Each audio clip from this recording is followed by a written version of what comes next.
кај добар дел од популацијата, а поготово зборуваме за децата, кои што први и по старите особи, кои што први потпаѓаат на овие влијанија, овој пад на имунитет искомбиниран со напад на бактерии и вируси ќе предизвика до одредени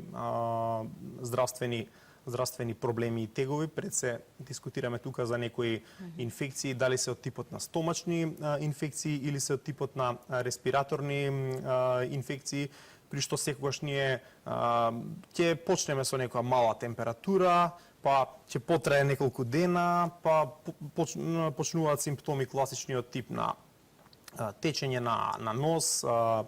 грло, болка во грло, кашлање и така натака. И сега тука ризикот, поготово кај малите деца, е сериозен дали ќе дојде до спуштање на оваа инфекција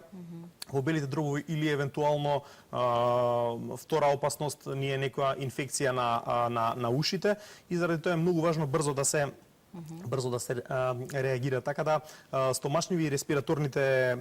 инфекции се најкритични во овој период.